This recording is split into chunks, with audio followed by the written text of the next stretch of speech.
BYU women's volleyball team, Heather Olmstead, back from Japan, 12 days in Japan. First of all, had you ever been to Japan before? Never been. So this was a new experience on many levels for you. Definitely one of the best experiences of my life, and super grateful for the opportunity to represent USA in Japan. It was cool. Well, how many Pokemon did you catch? None. You see He's been wanting to ask you that question all morning long.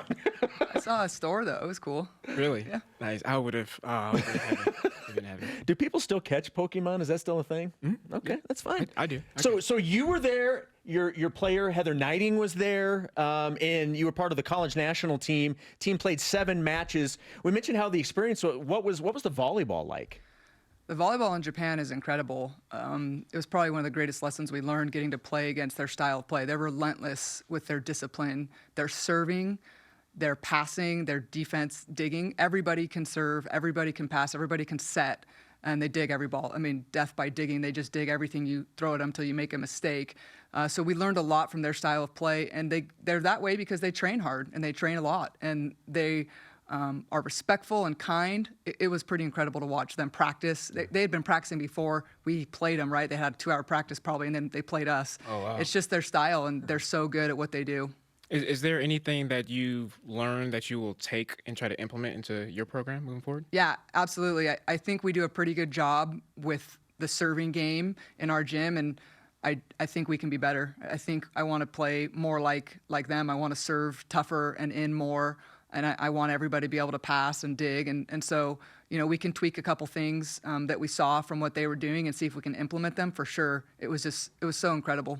So anytime somebody goes out of the country, I immediately kind of put myself in their shoes, and I kind of go through a little bit of a panic attack because I'm such a picky eater. Okay. And so like the thought of having to eat something that I may not necessarily be familiar with, like, really frightens me. Did you have to eat anything crazy? Like, what was the craziest thing you had to eat? So we did take opportunities to try the food, and it was probably one of the best things about going over there was trying new things. Mm-hmm. And the girls really branched out, and I was really proud of all of them.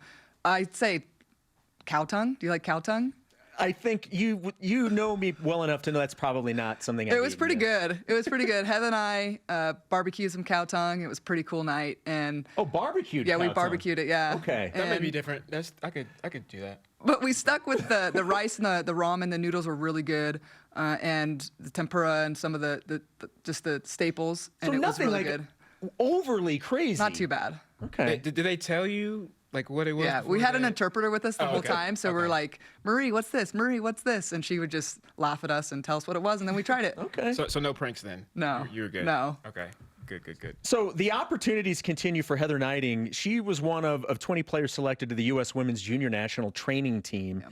What kind of an opportunity is this for her? These kinds of opportunities just keep coming to her in a very, very early in her career. And she's earned it, certainly. For sure. Heather gets the opportunity to continue to stretch herself with some of the best junior national team players in the country, to compete for a chance to make that roster of 12. And so she's going to go into the gym and compete and get coached by different coaches and interact with different players. And I saw her grow and develop over the 12 days in Japan, and I know she's going to do the same with this group.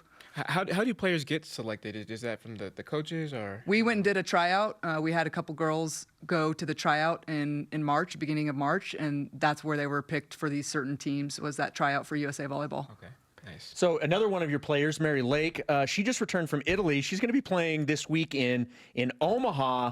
What's the experience for her been like with the Volleyball Nations League? Yeah, Mary is just loving life. She is so excited for the opportunity to learn from the young women she's playing with, from the coaching staff. I mean, Karch, Luca, Tama, Aaron, the people she's learning from. I see her gaining more confidence. She's passing serves that are coming at her very fast, as well as spikes with a different ball that's very hard to pass. And so she's going to come back a better player, a better teammate.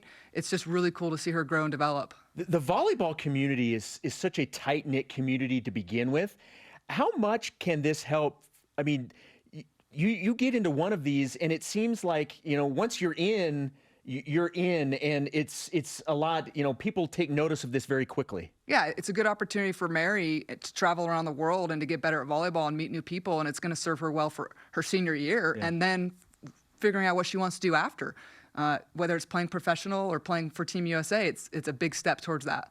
And just going off of what Jason said, as far as just making a splash and kind of just catching fire, your 2019 recruiting class is ranked 4th by PrepVolleyball.com. How much of being able to recruit, better student athletes with, kind of some of the accolades and the opportunities they get beyond just here at BYU? Yeah, it's good for BYU. It's good for our team, for our recruits and those that we are recruiting to see that, we're going to be able to help you develop here at BYU and to be the best absolute volleyball player you can by the time you leave here. And if you want to go play Team USA or Team Canada, Alexa, then we're going to help you do that. If you want to go play pro, Ronnie, we're going to help you do that. Like, we're committed to building them on and off the court, and this is just some results of that. Well, and somebody else that's been able to take advantage of that and play really well is Ronnie Jones-Perry. She signed to play with the team in Italy, but she's also going to be in Omaha as part of that team with Mary. Is that correct? She's actually, no, she got flown to the Anaheim gym yesterday. So she's going to be training in Anaheim with the chance to make some other teams. But it's just another example of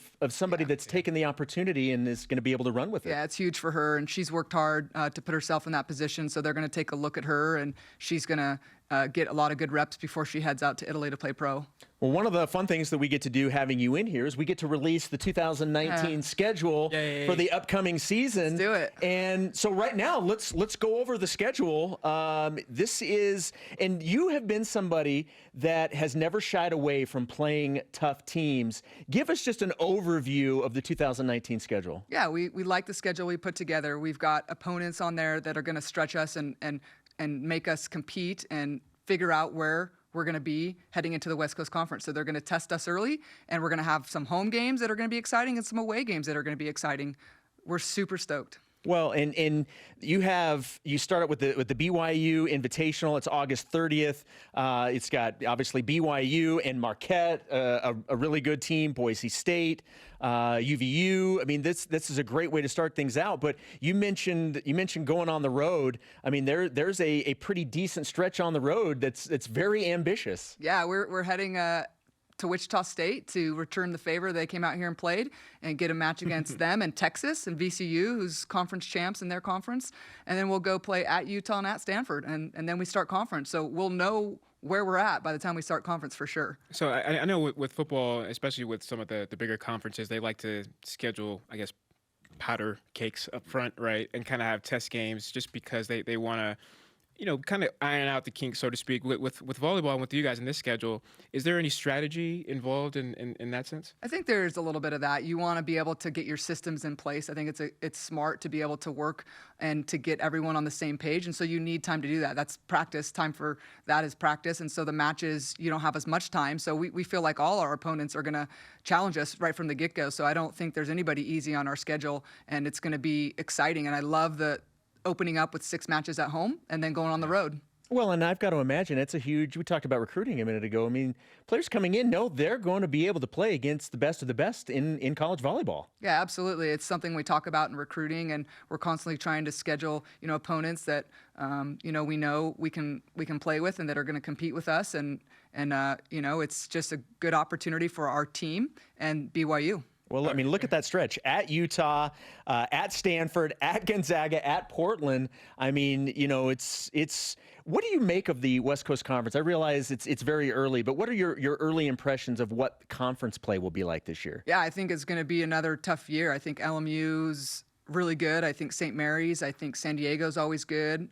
Pepperdine's good. I mean, there's really Gonzaga, Portland. There's no easy team in the West Coast Conference. You have to be on your toes every night, and it's exciting. That's the way we want it, and we want to see how good we can get. Coach, I'm gonna ask you a question. I don't want the cliche answer, and it's okay. It's okay. We just say from a players. This is players only type of a conversation. So I'm not involved. No, Jason's not involved. Just you and I, no cameras, anything.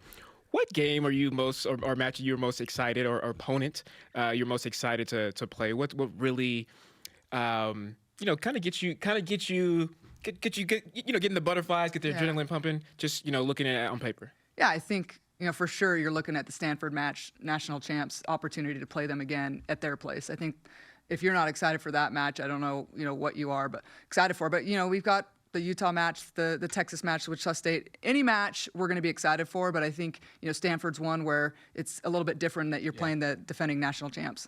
Nice. Thank you for that. I appreciate Yeah, it. you bet. I know you wanted to say the first match, every game is game day, treat it like that, but thank you for that. Well, anybody that's followed BYU women's volleyball, obviously you know how good this program is, but you also know that that whether you're watching them on TV or you're at the Smith Fieldhouse watching them in person, you know you're going to watch BYU facing a good opponent and another great schedule for the 2019 season. I know for one, I can't wait. I can't wait to be there and experience the atmosphere again. Well, we appreciate the support, and we hope all our fans that caught fire with us last year come back. We're excited to, again, start 6 matches at home so they can come see what we're about and then follow us the whole year. We love our fans.